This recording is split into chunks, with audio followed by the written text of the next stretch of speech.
Welcome to Therese Makes History. Season 1, The Dairy Lane Project. Season 1, Episode 8, Turner's Lane. The Walsh Family. This episode and Season 1 has been supported by Turfco and McGoldrick's Real Estate. Gavin Rogers initiated and started Turfco 40 years ago. It's the biggest agricultural employer in our region. Tim's family have been operating their real estate business since 1987 in Berry. They offer many lifestyle properties, beautiful homes and farms located in our region. And I'm really grateful to Tim for coming on board and supporting this great project. We're getting so much feedback and we're well over 2,000 downloads. At episode 8, we might generate some more, let's hope. Today I'm in conversation with Colin Walsh, known as Cole or Walshy. He was born in Illawarra in 1959. His family have been dairy farming in Turner's Lane since the late 50s. Colin's father was Francis Peter Walsh, who was born in 1915 in Illawarra. His mother was Jean Margaret Bryce, born in 1921 at Berry Hospital. Colin's paternal side dates back 5 generations, beginning in Cork, Ireland, where on the 29th of October 1824, John Walsh, an Irish Catholic convict, was put on the ship Asia 4, allotted to labour for Alexander Berry. His father-in-law was Michael O'Meara, or O'Mara, another Irish Catholic convict who worked for Alexander Berry on his estate looking after cows on the meadow. Both worked for Berry for 3 years. John Walsh married Michael's daughter Catherine, and they had 3 children and a baby when he died of an alcohol-related injury. His horse returned home without him after a visit to the tavern nearby at Jamboree. During this period, working for Alexander Berry, the convicts complained of lack of food. Michael O'Mara, or O'Meara, was sent back to prison in Sydney. His daughter Catherine sought a priest in Sydney to negotiate his release back to Berry under her guardianship, which was arranged. John's son Peter Walsh was born in 1852 and married Julia O'Sullivan from Albion Park, Gerringong Way. Peter is Colin's great-grandfather, and he died in 1926. His son Thomas, Colin's grandfather, was born in 1885 and he married Mary Stewart. The maternal side, the Bryce family, migrated from Scotland to the Illawarra in 1852. They were Presbyterians. William Bryce and his brother Alexander brought their new brides with assistance from their uncle Russell at Jamboree. Their sister Anne also came out, settling in Tomarong. Colin's maternal grandfather was Edward James Bryce, born 1896 in Tomarong. He married Dolise Dignam in 1922. She actually carried some Chinese heritage in her genes. Known as Dolly, she passed away at age 39 in 1935 with a fever from childbirth. He was left to raise 4 children, assisted by his elder daughter Jean, who was 15 years of age, Colin's mother. They were living at Far Meadow then. Edward remarried Nora Turner. Her full name was Hannah Nora Turner, who the children referred to as aunty because she was a bit younger than Edward. I present to you episode 8 in conversation with Colin Walsh. I hope you enjoy it. So, Col, thanks for coming in today and talking all things dairy with me for the podcast. You come from a generational family of dairy farmers. Who were the original family members that dairy farmed and where did they dairy farm? Well, my father was born up a Kangaroo River, up Gerringong Creek Road, like Kangaroo Valleys. And he farmed there. He went to school up a Kangaroo River. And when he was 12, he left school and coming, because he was the eldest in the family of 7. Started on the farm when he was 12, and chopping trees down and that sort of thing. So what was his full name? Francis Peter Walsh, known as Frank, of course. Where did your parents, let's just take that back a bit. So he was farming on his father's property? Yeah, up at Kangaroo River, yeah. So Tom's family? Yeah. Tom Walsh? Yeah. Do you recall how large that property might have been? Or? Oh, look, it wouldn't have been a big property. It was up in the back blocks. Probably 160 acres, which was probably relatively big for that time. Was he part of that original, when the Berries passed away and they started selling? Yeah, they would have been. The family owned the property for quite a long time.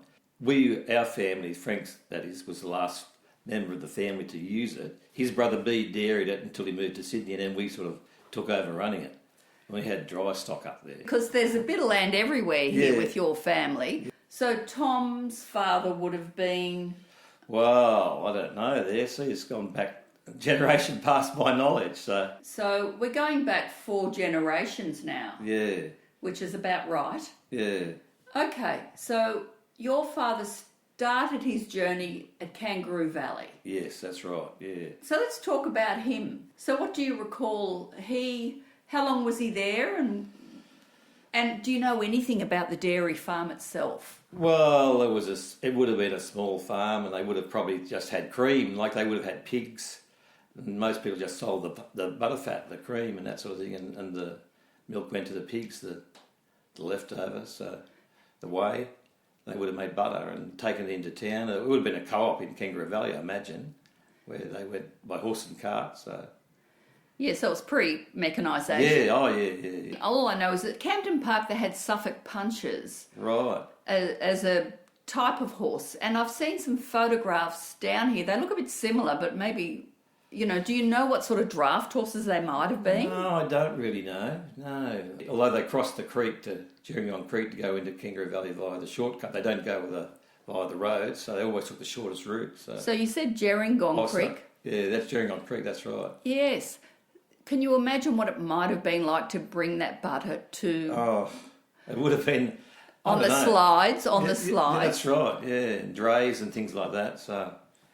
It would have been a mammoth job. And I don't know whether it would have been done once a week or... Because they wouldn't have had a lot of cows then. No. Like, it was just... Look, this country is bush. If you've been up there, like, it was all bush. Like, it went back to the sandstone cliffs, which is part of the national park now. So it would have been about 170 acres, which I would have said when I was there, half it would have been cleared. The netted paddock, the netting was to keep the rabbits out from eating the grass and vegetables they used to grow and that sort of thing. So... Okay, let's just slow that down. So the netted paddock, what do they do there? Oh, it was just a big paddock. It was a flat area. So like up at Kangaroo Valley, it's very hilly. So any land that was flat and easy to farm, like cultivate and do whatever. So they probably tried to grow most of their pasture there. And they probably tried to keep the cattle in that area to try and control them. And the net was just to keep the kangaroos and wallabies and all sorts of wildlife out of it so they could probably graze their cattle there. So they didn't eat all the grass? Yeah. They must have had a bit of wildlife up there. Oh, yeah, they would have, yeah.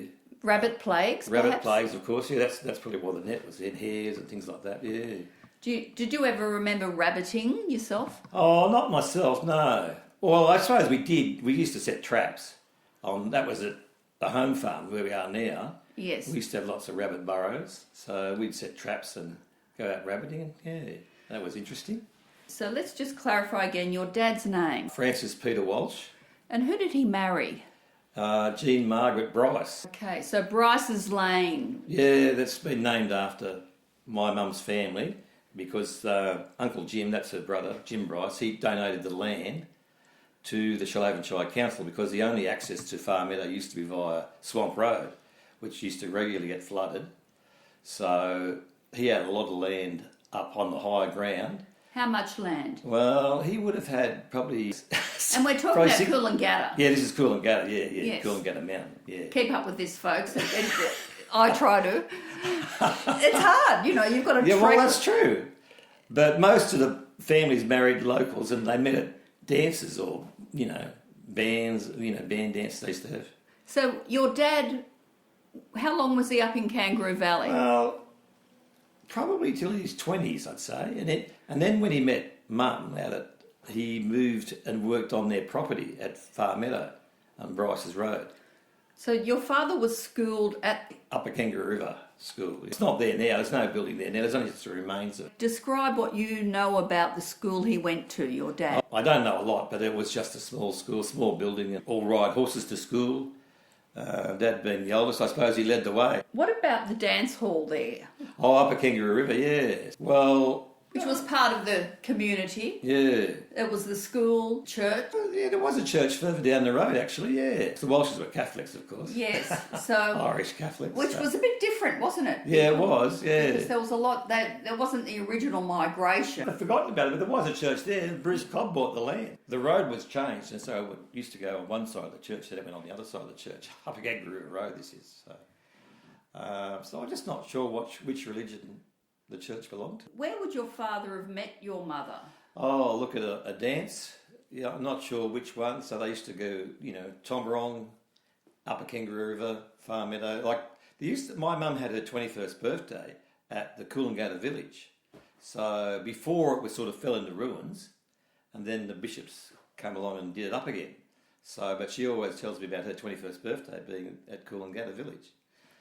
So when you talk about the bishops doing Coolangatta, the village up, you mean a bishop's family? Yeah, bishop's the family, yeah. Col Bishop and his family. And when was that restored? But it was about the 70s they did it up again. So and who were the bishops? They paid for it, did they? Yeah, well, they were just the family that owned it. I think they've owned it since they got it granted to them from the Berries, I imagine. So your dad moved from Kangaroo Valley. Who were some of his siblings? Oh, well, it was Bede, his brother. He dairied. Like, Dad moved away. He moved over to Far Meadow and worked on the family farm over there for the Bryces. When Uncle Jim went to the war, he was an Air Force pilot. There's Bede. Bede Walsh, yeah. And then there's Sheila Walsh, Mick Walsh, Vonnie Walsh, who he was then, Veronica, who's still that's Vonnie Muller, who reached 100 the other day, had a birthday party. She's the last surviving member of 7 children there.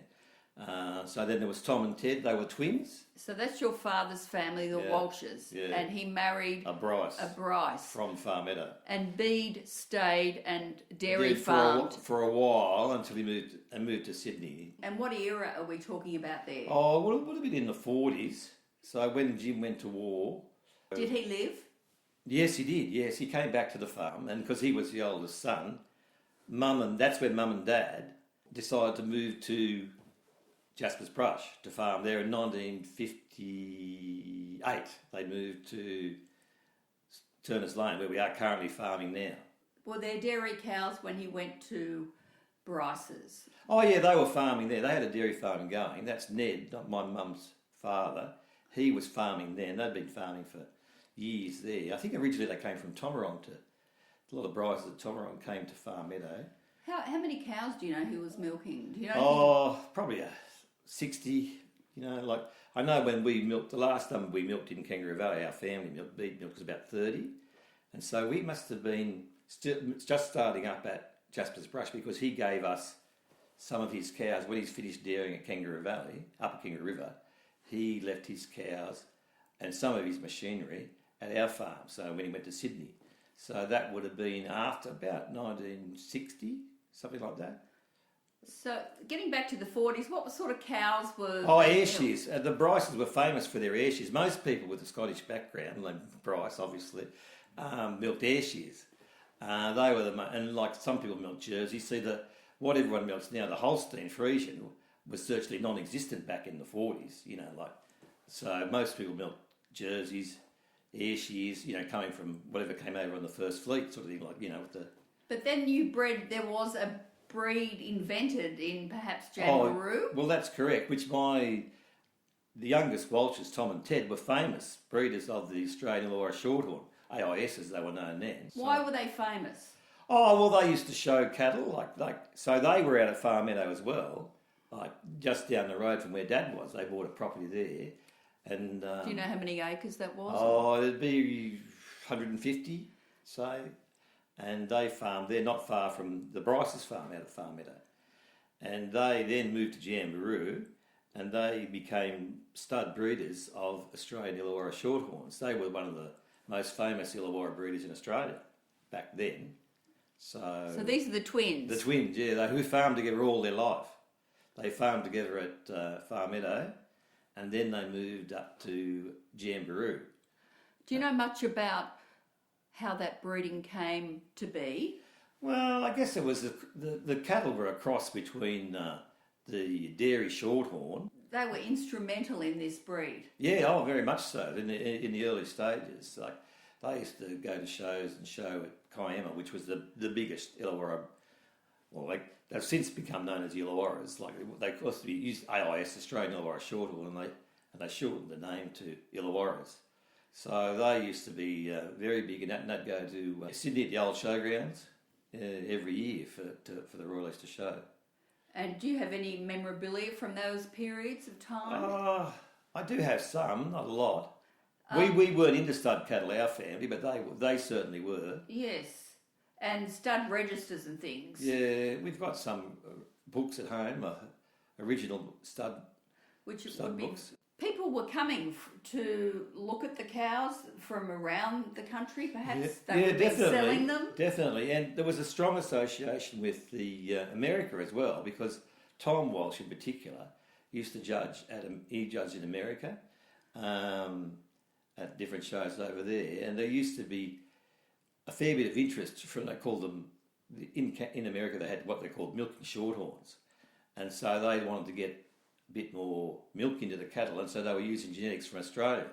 So they were very keen on the Australian Illawarra Shorthorns or Illawarras. So, and they imported a lot of semen back over to America from Australia to try and get more milk production into what they call their dairy Shorthorns. And they also come from England as well. Shorthorn cattle obviously were originally come from England.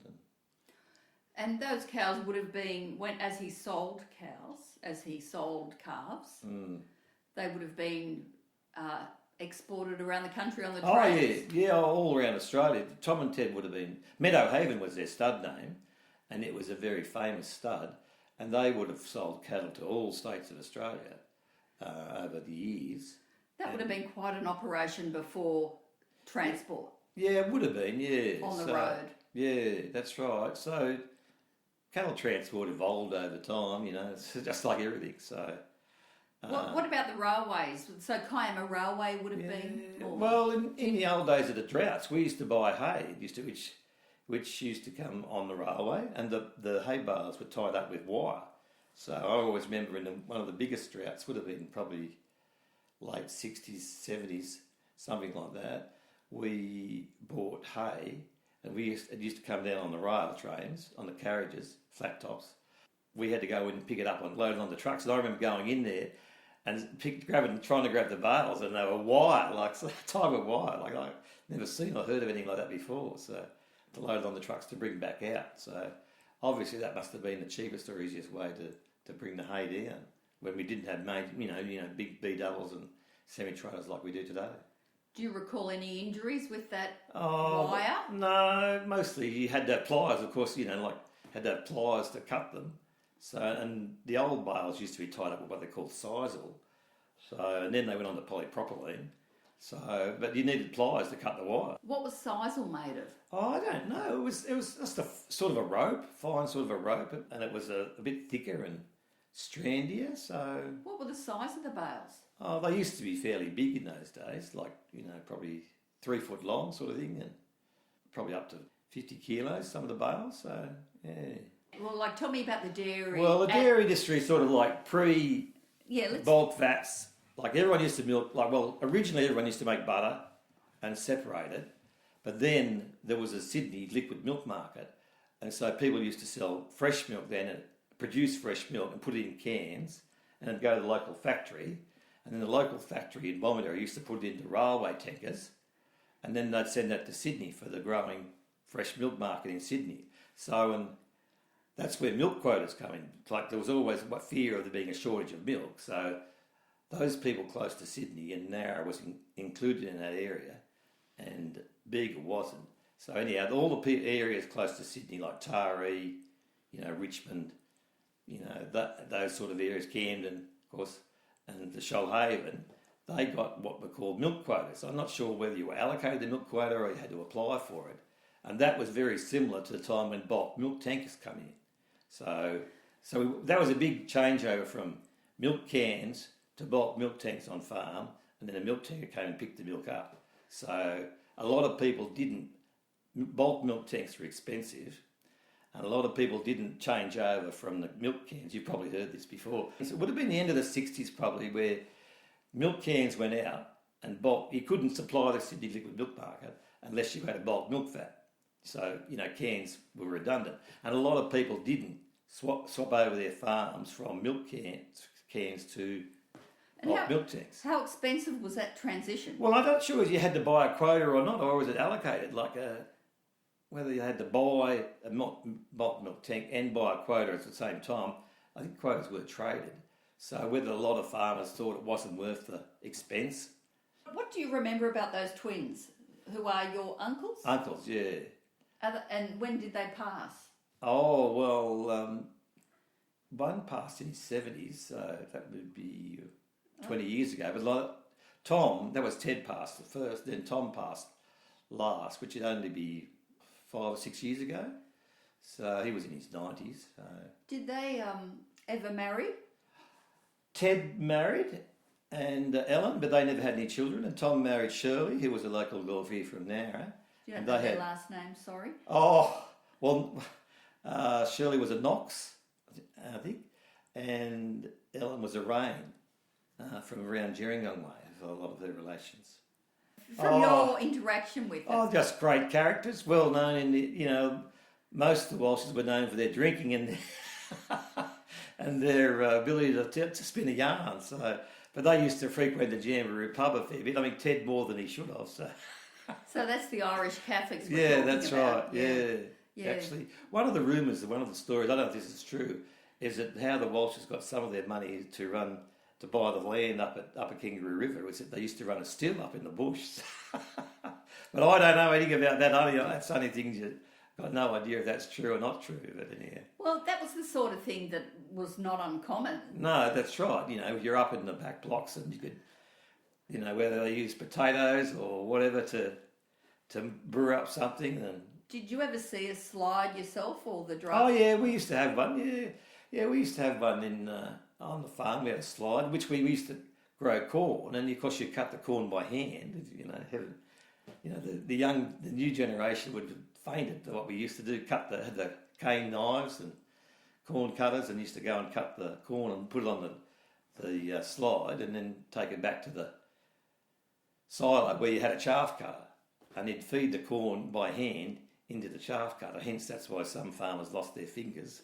If you got caught on the corn. Who supplied you with the equipment? The cane cutters, I suppose there would have been a produce store in Berry or Nara, which, you would have, in the old days, like the co-ops where you send the milk, they used to have a produce store and you'd buy feed there and you'd get equipment from there. And so you're on the dairy farm growing up in Jasper's Brush. Yeah, that's right. So 58, Mum and Dad moved to Jasper's Brush from Far Meadow, and I was born in 59, so I've virtually been there all my life. I'm 65 now, so... You're only young. Yeah, that's right. So what are your first memories of dairying? Well, we used to have a little walk-through dairy, which is only used to have 3 double-up bales, so you could only milk at maximum 6 at a time. So, and I used to get over there and milk when I was a youngster. Did they have their legs tied up or anything? Yeah, we used to have a leg rope or a chain with a hook on the end of it, which we used to put on their legs just to pull their leg back, so it made it easy to get the milking machines on. How many cows? Oh, look, well, probably 60 cows. So... what breed? Oh, they would have been a mixture. They would have been some of the ones that Uncle Bede gave us from Upper Kangaroo River when he finished. So they would have been a mixture of some early Friesians and Jerseys and Guernseys and Ayrshires. There would have been a lot of Ayrshires. There was a lot of Ayrshires around those days. So they would have been just called crossbreeds, I suppose, of a mixture of all those different breeds that were around. Did they have horns? They would have. The Ayrshires would have had horns, but then most people started cutting them off because it was too dangerous, obviously.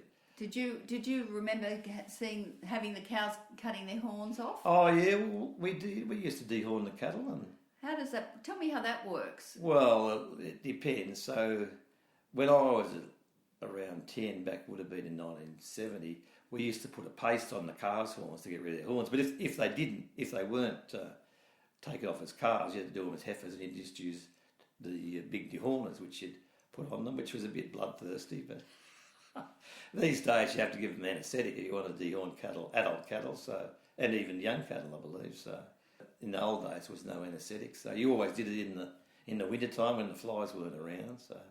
So describe how it looked, the dairy. So you're dairying. You've got a walk-through. Yeah, walk through. So it was just a simple setup where some of them had some feeders in them where the cattle would eat a bit of crushed barley or crushed wheat or grain or oats, whatever. Did you have a hay shed? Well, we did. Yeah, it got burnt down. The hay shed didn't. Not long after we moved there. So my brother Peter was playing with matches when he was 4. So that would have been about 1964, and the hay shed got burnt down, but the tractor didn't get burnt. So yeah, but anyhow, we did have a hay shed. Yeah, so I used to store a bit of hay in there. It was beside the silo where we used to put the grain. If you put the corn. So tell me how that worked as a kid. How big was this? Was it one silo? Yeah, just one concrete silo. Actually, my father, when he was young, I was only found out this recently, used to go around with one of the Brennans or Abernathys and build concrete silos as a job for earning extra income. Because, there's a lot of concrete silos around the district still, so they're obviously well constructed. So, do you recall seeing a lot of silos in the landscape? Oh yeah, they were everywhere, and they used to be used too. Like I remember using the silos. Like, so you'd have a chaff cutter, and if you didn't have a chaff cutter, this is going about the 80s or end of the 70s. There was machinery, then corn harvesters, which used to chop the corn up, and then you'd blow it into the silo. But as it was blown in, you had to get in the silo and throw the corn around by hand with pitchforks, and then tramp it down so to get rid of the air, so it didn't go off. So. Were you tramping with the kids? Oh yeah, all the kids were involved in that, so as many as possible. Although there wasn't a lot of room in there. So one time some clown who used to work for us actually stuck a pitchfork in my hand,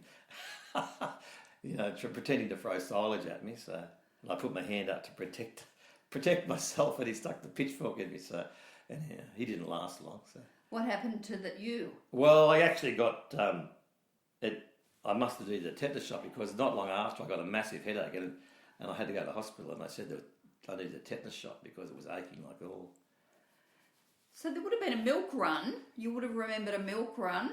Yeah. Collecting cans. Cans, yeah. I used to go on the milk run up all the lanes, like in the holidays, which was fantastic. Like Strong's Road, Crozier's Road. Like there used to be 10, 12 dairy farms up each lane. Like a light truck, I suppose you'd call it, with a tarp over it. And the cans used to be all left at the end in a little sort of a hut at the entrance to the laneway from the farms. So there was all the Mitchells and the Strongs and all the people up Strong's Road, and there's so many Francises, but you'd have to pick up the full ones and drop off the empty ones, and they had to have their names stamped on them. And there was always a kerfuffle if they didn't get the right milk cans back, because they used to wash them at the dairy factory or rinse them out, and so you just had to make sure they were clean. So they had to come back. So when the truck went to the factory, they picked up empty ones. So who had that? Your dad had the contract, did he? Or? Oh, not for picking up the milk, no. But you went. Yeah, I went on it as a like an excursion, basically, like a trip. Like the Mitchells used to have the contract. I know the families of Mitchells. Tom Mitchell, I think his name was. Where was he? Well, he just was a truck contract. I don't think they had their own farm, although they could have. And he'd go along and have a contract and pick up the milk cans. So once he came to our place, I went with him to head off. So it was interesting seeing all the farms. So. Yes, and what did anything stand out for you? Just the number of cans that, like the size difference between the big farms and the small farms. Just sort of, some people only have 2 or 3 milk cans and some have 20. So, and we're just, it was interesting to see who. I guess it was to do with how many cows they milked and how much land they had and all that sort of thing. So it was just an interesting learning curve. And you get imagining then, wouldn't you? You'd imagine. You imagine, how many cows they milked and how big their family was or whatever. And where did you go to school? Oh, well, I went to school in St Michael's at Nowra. Oh, that was existing? Yeah, when I was, yeah. And how'd you get into school? Well, on the bus, caught the bus down at Hanigans Lane, so there was a fair few. Our cousins, the Mullers, were over at Maru, so there was a cousin Brian, was the same age as me, and there was Mark Duncan. He was the same age as me too. His father owned he was a milker. He used to deliver milk to the people's houses. Oh, yeah, you call them milkos. Milkos. He was Keith Duncan. He used to have a milko business, and he'd. And where was that business? Well, he'd pick up the milk from the co-op at Nowra, or Bomaderry, and deliver it to all the shops and the houses. This is when they had home delivery. Yeah, So that's like Fletcher's Lane and all that sort of way. Yeah, well, that's right. But they used to deliver the milk to in North Nowra and Bomaderry and. That's a big run. Yeah. Well, they held out their runs. Yeah, so. They used to be very lucrative, actually, because that's in the days when regulation, was all regulated. We had quotas, and the farmer got a certain percentage, like basically half of the retail price, and the supermarkets got a percentage, the vendor got a percentage, and so that was quite a good, for the amount of work the vendor did, it was quite a good income for him to have a milk vendor. And he used to buy and sell milk vendors' licences like he'd sell taxi licences in the old days.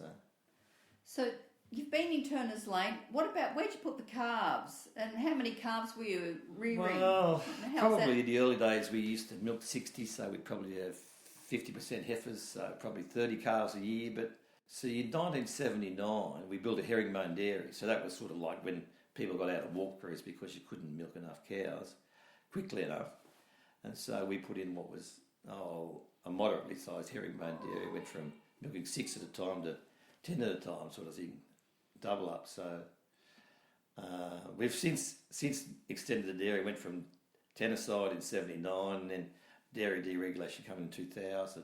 So we went to 18 a side, so we could milk more cows because they got rid of milk quotas in that 2000. And so now recently my son's come back on the farm. He's leasing the farm now, and we've gone to 24 a side. So we've been able to extend the original dairies, but. A lot of the other bigger farms in Terrera and then have gone to rotary dairies, so we can milk 50 at a time. So, how many times a day are you milking? Well, twice a day on our farm. So, because some dairies are milking around the clock. Yeah, the bigger farms down at Terrera and Pyrie, they milk 6 and 7, 1800. Some farm, David Boyd farms about 1800, I think, or something. Something like that. So you've seen the technology change, obviously, from even teats and washing. And... Yeah. So it's all become a fair bit easier. And we haven't got a robot dairy, but there are around a few in the local area. But you're saying robotics? Yeah, robotics. Yeah. That sounds expensive. It is expensive, and they do have their issues with cow throughput and that sort of thing. We've looked into it. Yes. And you've got to have a good layout, so the cows basically are a lot fed. They don't go to the paddocks very much. Most of the robots don't. They just are housed and you bring feed to them.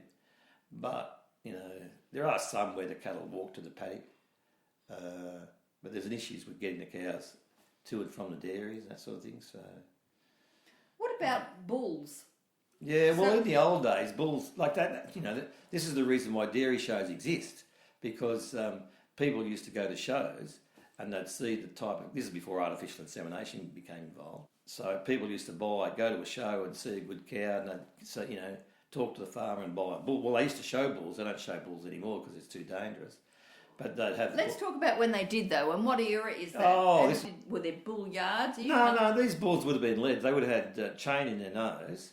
And a halter on, and often when it comes to bull classes, this is shows there would have been 2 leaders. One would have held the chain and the ring in the nose, and one would have held the halter.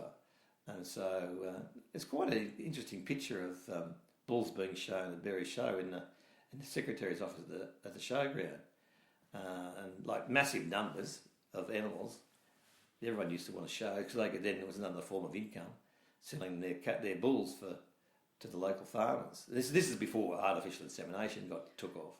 So the shows were about breeding and selling. Yeah, they were very much so. Yeah, that was what they were about. So shows, everyone wanted to have the best cow or the best bull, and then that their status in the society went up, and then of course it would bring in income from selling bulls.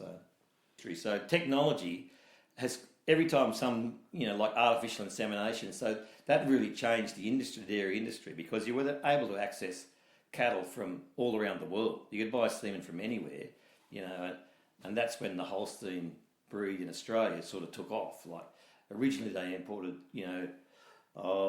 when Graham Park started at Berry, because Graham Park at Berry was the centre of the dairy industry, AI industry, as you probably have been told. Like it opened about 57, I think, and they used to buy bulls off the local farmers with what they thought was superior genetics, and then they'd do progeny testing. So they'd distribute that semen from these young bulls to the farmers, and they'd test it out. And then we had herd recording, so the farmers would herd record the progeny of those bulls and see if they were better than the previous generation. So that sort of changed the dairy industry, and where bulls become less, like they weren't invaluable, but farmers didn't trade bulls between amongst themselves as much as they used to, and showing bulls dropped out of shows because of that, because people didn't go to a show to buy a bull, they'd buy semen instead. So with Graham Park was a really important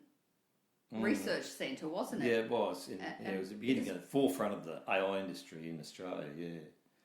It's pretty significant, isn't it? Yeah, it is significant. It was to have it here in the local area. So, and that's where I did my AI technicians course. I learnt AI cattle. So in the old days, only vets could AI, but then farmers were trained in artificial insemination. So AI has a different meaning these days. So that's interesting. And how would you purchase semen?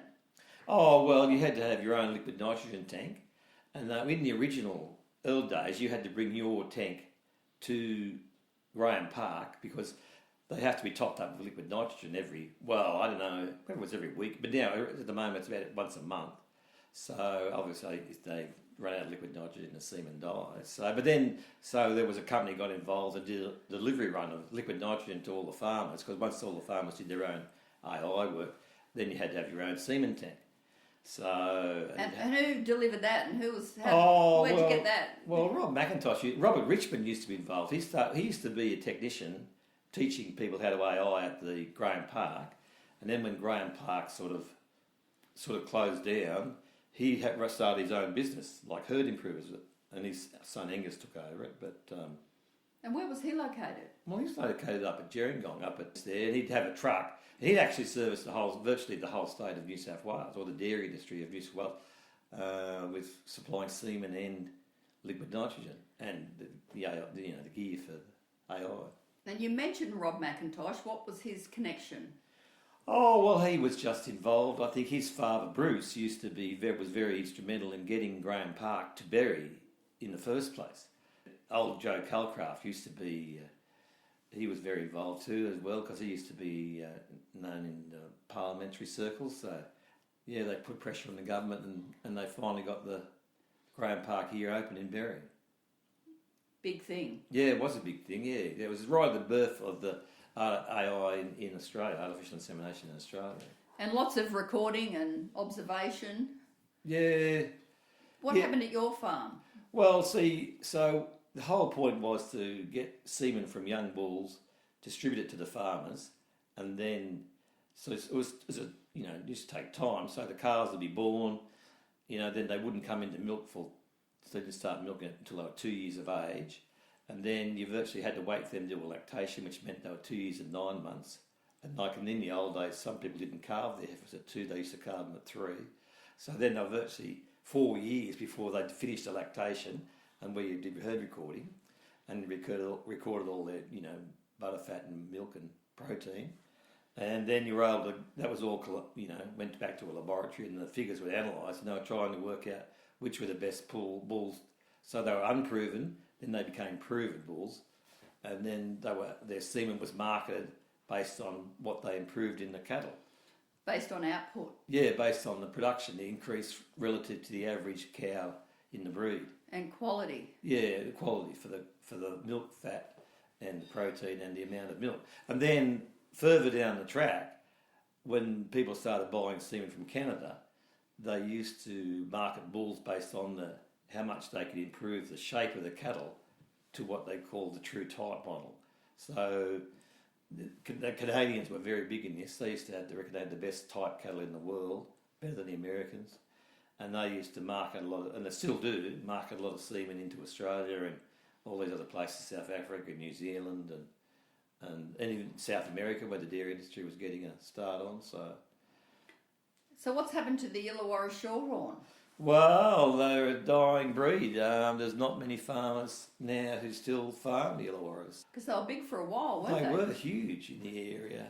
I think the problem was a lack of, because they were only in Australia, basically, originally, there was a lack of numbers and there wasn't enough new genetics coming into the breed. And I think that's part of those things stifled the growth of them. And then I think the Holsteins sort of took over the industry because the Holsteins sort of were promoted heavily. And once they, the Americans used to promote them as the best breed. And they did give more milk, but their components like the fat and protein were lower. And that's when sort of, it's funny how things work because the Holsteins sort of come into the country, then everyone wanted to drink fresh milk. So fresh milk was more important than butterfat. And so the Holstein breed sort of took over supplying that niche in the market, like more volume of milk. Components weren't as important, and then everyone wanted to drink fresh milk, so they sort of took over the industry. And they were heavily promoted. So there's actually been a bit of a swing back to jerseys. So protein and butterfat in the milk.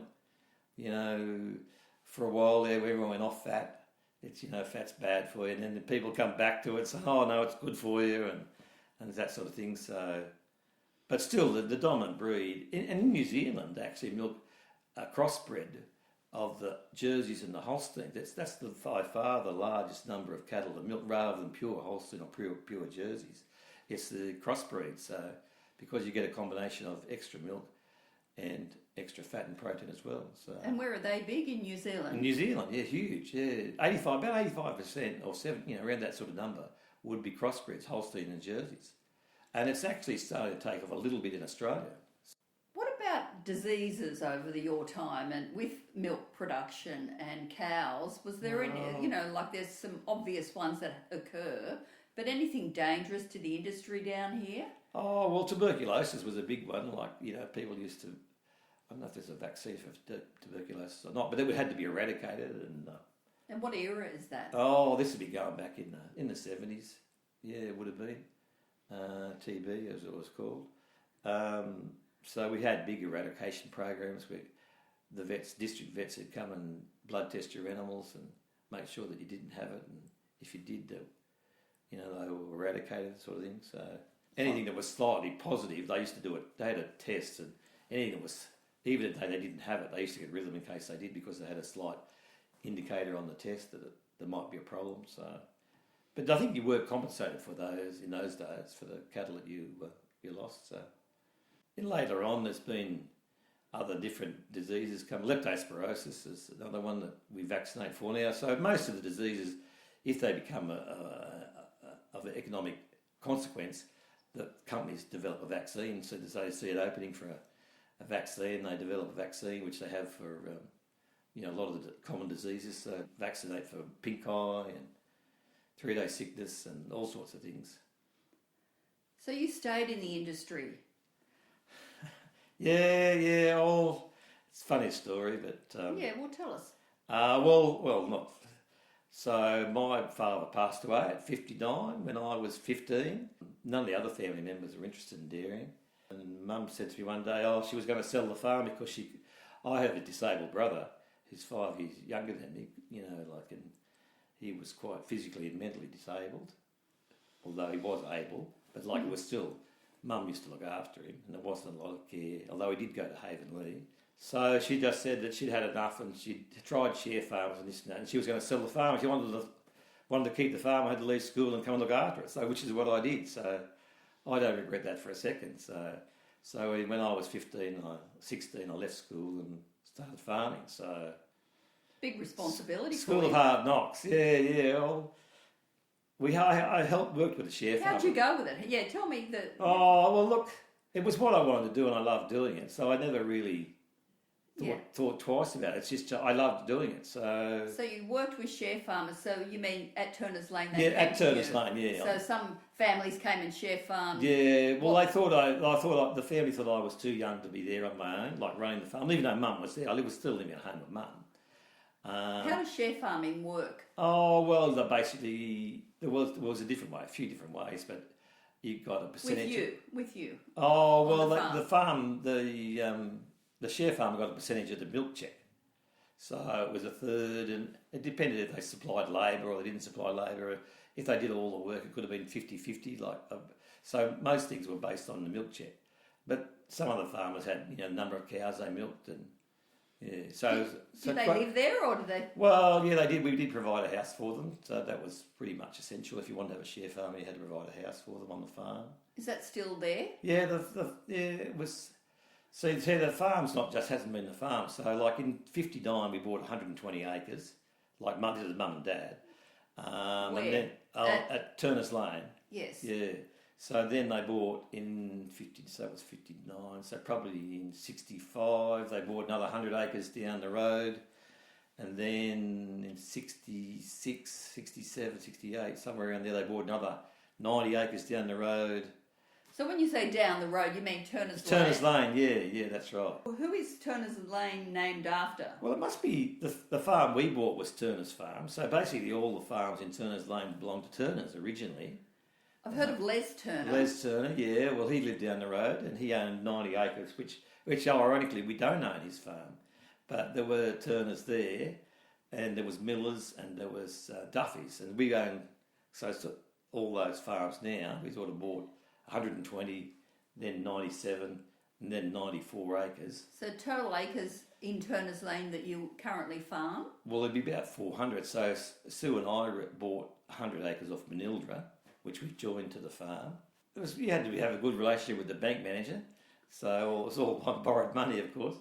We tried to buy other land. It's actually been interesting that when Manildra came into the area, they're all around us, and it became difficult for us to buy land. We would have liked to have bought more land in the area, but they always had deeper pockets, and because they wanted to expand their environmental farm. And they actually offered to buy our farm, which we haven't sold them. We've actually ended up buying a bit of their farm because it's funny how it works out. So what does the land give you? Well, so basically you're growing grass for cattle, and the more grass you can put into the cattle, the more income you make. So a third of the cow's diet comes from grain, and then the better quality grass you can put in. So we're always trying to grow good quality grass, ryegrass clovers, to try and feed the cattle and try and get most of our milk income from grass. So that leaves more profit in your back pocket so you can pay your loans off at the end of the day. So the more land you own, the more grass you can grow, the more cows you can milk, the more profitable you can be. If we were still milking 60 cows now, we wouldn't be able to survive in the dairy industry. So we're milking now 330 at the moment. That's the most we've ever milked.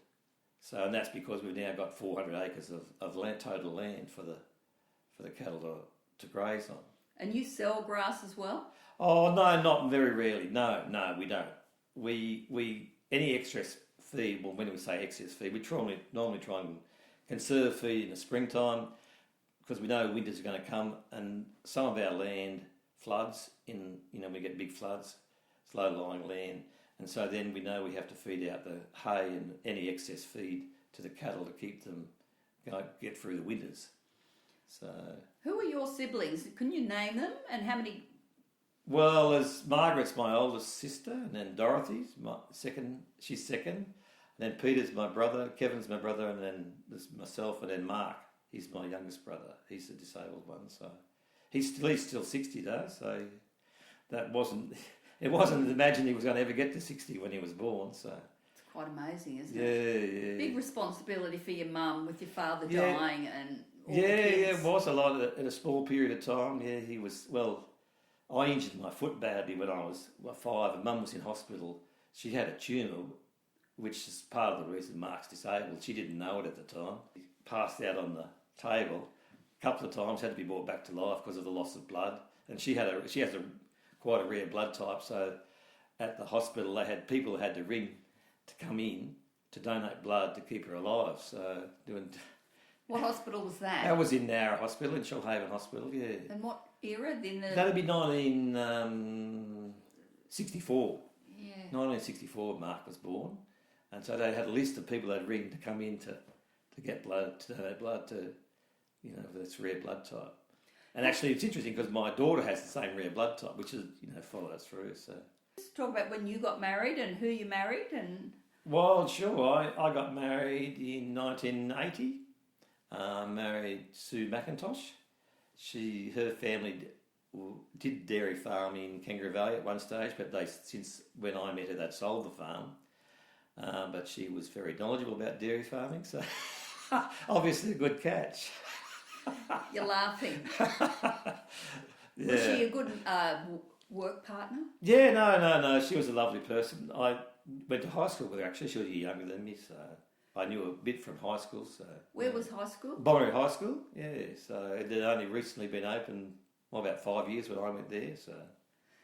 And your kids, are pretty. I'll get to you. You've got 2 kids. 2 children, yeah. And their names? Justin and Melanie. And who did they marry? Well, Justin married Libby Williams. Her father was a local doctor. And Melanie married Lane Green. He was a Kiwi. He's a Kiwi, and he was over here playing football. He was hoping to play in the NRL, but tragically his father was killed in a mining accident in New Zealand, in the South Island, and that interfered with his plans. But anyhow, he was lucky he met Mel. So. And what a gorgeous family they are. Yeah, a lovely family. Yes, 4 children. So. And now look, there's a bit of athletic activity going on in that family, and probably. Yeah. So, did you play sport yourself? Well, I did. I always played local football, but it's sort of junior football at Berry. But as I tell my grandchildren, things were different in those days. Like, Mum and Dad didn't have Saturdays off to go to the football. Like, they used to work, and I used to get cars around all Milton and in the back of a station wagon. Half the team would go in one car, and half the team would go in the other car. And see, Mum was sort of at home with Mark. He didn't travel very well. And Dad would come occasionally. They hardly ever went to the football to watch the football. But I love playing football, so I played till I was 16 or 17 or 18. Have you been able to go on holidays much? Oh, not in the early days, but as my son Justin sort of says, because he's busy farming, he revolves his whole farm around going on holidays, having a holiday every year. So so most farms in the local area have year-round calving. So he's gone to seasonal calving, where he calves only 2 batches of cattle twice a year, and that's based on not having any cattle calve at Christmas time, and so he goes on holidays then. That's why, hence he's going on holiday in January. So it seems to be a workable system. So he concentrates all his calving and getting calf at 2 times of the year.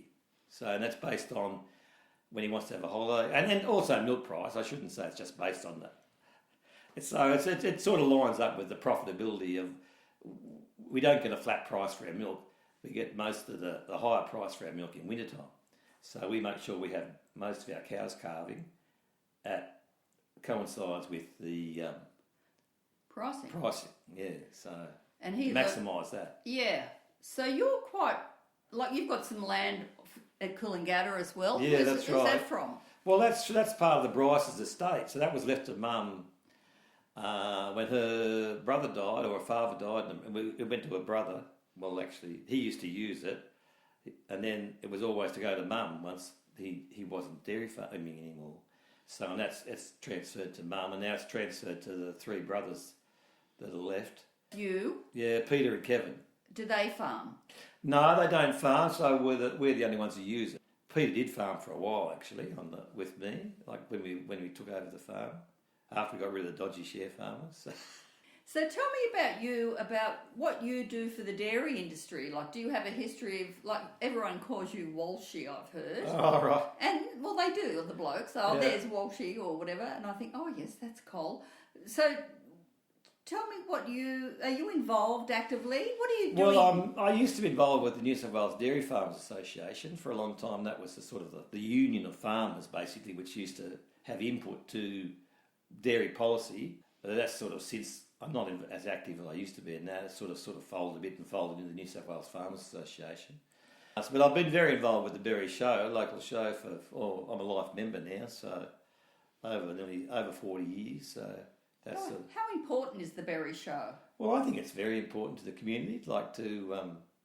I love the history, like looking at the old photos, and love the history of being involved with an association that's been going for 125 years or 135 years or whatever it is now. You just think of all the people who've gone before you and the great characters that. See, it's a funny thing, like when my dad passed away, I think I was sort of attracted to older people to learn history of the district. And I used to love going to the meetings. And then not only that, after the meetings you talk to people like Keith Miller and Bruce McIntosh and Cole Sharp and people who, older generations, you'd hear about all the stories of the past.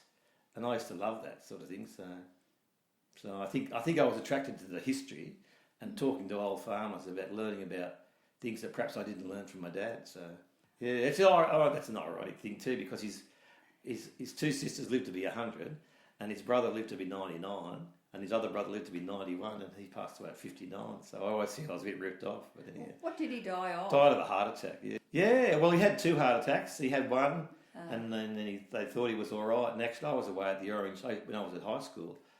I don't know if you want to hear this, but yes, I do. I was away with an excursion. We went to Bonnie High School. Went to the Orange Field Days, an excursion every year, and I was away at the field day when Dad passed away. So it was a bit complete shock that he, and they didn't tell me until I came back. So I come back on the Friday night, and then there was a funeral organised for the Saturday, and so it was all a bit. I was only talking about it Sue the other day. I was all a bit rushed and all a bit, Bit of a shock. Got home. Dad's passed away. The funeral's on tomorrow at 10 o'clock. Go and have a shower. So when was the funeral and how big was it? Oh, it was a huge funeral, yeah. So, yeah, because that was the whole Walsh family were all known in the district because he used to play in a band. Originally it was the Walsh family band, and then he'd go and play in all the old time dances at Tomarong and Upper Kangaroo River and all around the area. He used to play at some of the local clubs as well on Saturday night. What instrument? He'd play the drums and the sax. So, yeah, but all the Walshes, when they had a family band, they used to play different instruments, and Sheila used to sing, and Vonnie was a great singer as well, but she was a bit younger. She wasn't originally part of the band, but she was a fantastic singer. Frank's funeral was huge, massive. And in those days you didn't have funerals on Saturday morning, but they got permission to do so. But it was all a bit rushed for me. But anyhow, you just get on with it, I suppose. Then Mum lived to be 92, so she was a great support. And she looked after Mark at home until she had a fall, fell over and fractured a skull, had 2 bleeds on the brain, or 3 bleeds on the brain. But she survived, but it was sort of decided that Mark should go into care then, so she didn't have to look after him as much at home. But he's still in care now, and he gets looked after by Care South, and they're very good to him. So, do you see him? I do see him, yeah. I see him at different times, and he comes out. The carers bring him out to the farm and that sort of thing, which he loves. He's still got a very good memory of his days on the farm because he's he's wheelchair bound now, but originally he wasn't. He could, even though he had paralysis on sort of a palsy on one side, on his right side, he could get around the farm with his limp, and he could walk 2 or 3 kilometres easily and get the cows and move hay bales on the ground when we're baling. So, and he used to love that. He used to love helping, and he'd get in the pit and try and help. But sometimes when we used to herd record, it got a bit much for him. There was a fair bit happening. So he couldn't always cope with too much at one time. So we had to take him home at times. That was usually left to me. Do you remember taking the cans to, where were they collected on Turner's Lane? Oh yeah, they were. Yeah, we used to take them down the tractor on a trailer or a carrier or a slide. Actually, that's how I hurt my foot when I was 5. Sometimes the cans wouldn't all fit on the trailer, and we had a device put on the 3-point linkage arms at the back of the tractor. And one time I had my foot on it. This is when I was 5 and got my foot squashed between the 3-point linkage arms and the PTO shaft. So, and that was a funny story because I ended up in hospital with that. My foot was split open, and I still remember because that was when Mark was born. So they left me in hospital because Mum was in hospital, had Mark, like he was born premature. and they thought the best place for me was in hospital because there was no one home to look after me. Mum was in hospital. She took months to recover from, the loss of blood and the birth and the tumour they had to remove. And I remember being in bed for months and months, like recovery. And we had a carer who come and looked after us. What's her name? Leela O'Keefe. Like, she's passed away now, but. Was that part of O'Keefe's Lane? Yeah, well, yeah, she was related then, yeah, that's right. Yeah, the same family, yeah. Do you remember much about O'Keefe's? Oh, not a lot, but actually Pat O'Keefe, who I remember when he passed away, I don't know if he passed away or he left the Show Society, but I got his spot on the Show Society, so it was a bit like that. You had to have a spot in those days to get on the Show Society. And how do you go showing your calves and cows? Oh, we've been relatively successful since we got into the purebred cattle. So we've had Supreme Champion at the Royal Leicester Show in Sydney 2 years in a row. That's our highest claim to fame. And when was that? Oh, it would have been 2017, 2016 or 17, 18, one or the other. When we had a best started cow at Dairy Week, which is the biggest show now. So, yeah, and that was quite an achievement too. That's a bigger show than the Royal Leicester Show now at Tatura every year, International Dairy Week. So that was probably our two biggest claims to fame. So when you're talking about some of those older farmers from Berry Co-op, were they? Yeah, Berry. We used to supply Shoalhaven Co-op, but most of the people I know supplied Berry Co-op. Like there was different co-ops in those days, and the Bryces supplied Berry Co-op, and the Millers and the Bowleys and the O'Keefes and all those sort of people supplied Berry Co-op, but most of the people from Terrera and that supplied Shoalhaven Co-op, the Boyds and all the Crawfords and all those people and the Hearns and. And you supplied Shoalhaven? Yeah, supplied Shoalhaven Co-op, yes. Turner's Lane. Turner's Lane, that's right. You could choose who to supply in those days, and there used to be Horlicks, where Manildra currently have got their plant now. That used to be a dairy factory, and it was called Horlicks. So they used to compete for milk, Shoalhaven Dairy Company and Horlicks, and there was Berry as well, but they used to compete for milk. So Horlicks used to make different products out of the milk. Were they making the baby food? Yeah, I think they were. They weren't into fresh milk. Horlicks weren't into fresh milk. They're more powders, and was there a protein powder? Like Horlicks was a drink, I think. Was it an international company? Yeah, I think it was. I think they were based in Europe or something like that. Yeah. And the other co-ops, were they owned collectively? They were owned by local farmers. Yeah. That was a difference. So, what buildings currently exist on your farm that were there when you purchased? Oh well, there's not many. There's a shed and a silo, concrete silo. The original dairy is still there. The original walk-through. We haven't pulled it down. I think we're probably supposed to have, but yeah. So I might go and photograph that with you one day. Yeah, it's a bit of not in great condition, but it's still there. We used to use it as a calf shed at one stage, but the original hay shed sort of fallen down a bit. So now we've got 3 grain silos as well, because we roll our own, or we've got a disc mill and we crush our own grain for our dairy cattle. So. Yeah. Is there anything you want to say, or? Oh, just how grateful I am to my parents for having the foresight to move there. And a beautiful place where you are. What do you love about Turner's Lane and farming? Oh, well, Mum used to always say to me, she said, well, where else would you rather live? Like, you were close to Nowra, you're close to Berry, you're close to the coast, and relatively close to Sydney, And I used to think the same thing, and I thought, well, I don't think I'd rather live anywhere else. So when she said to me, do you want to, take over the farm or keep the farm? I said, of course I do. I just love the area and love the location. And I suppose I much love the people in the dairy industry as much as I love that too, Like, they seem to be salt of the earth people and that sort of thing, so. And there's some new people coming into it. Oh, yeah, sure. Yeah, there have been new people coming into the dairy industry too. They're lovely people. But the dairy industry in these days is more, you've got to have a good, almost need a finance degree to run it, make a dairy farm profitable. In the old days, not every decision was made with, well, not that they all are, but with finance in mind. But you've got to be very aware of your costs to make sure that, at the end of the day, you've got to make a profit too if you want to keep farming and reinvest in the farm. So, Which was very different to how dairying started here. Yeah, it is. People were just sort of like, it was just a lifestyle. They were just trying to feed a family, raise a family, like, in the idea that, you know, so... And most farms, the amount of cows they milked was relative to the number of children they had, sort of thing. So you had to have enough to feed your family and maybe give some of them jobs and that sort of thing, so provide a job for your family, so... What about the Catholic Church? You done much with the church? Oh, look, I went to the school and I went to high school. I didn't go to Chevalier College like some of my brothers did. Oh, yes. That's at... Barrow. Burradoo was the location, just down from the college. Thank you, Colin, for your chat today and sharing your knowledge. And that brings us to the end of episode 8. Episode 9 will be coming in a fortnight or so.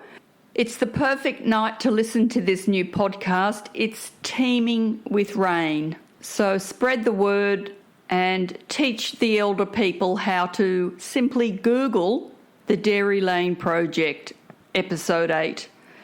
I'll be bringing episode 9 to you shortly. A bit of a surprise again. Anyway, you'll look forward to it, and so will I.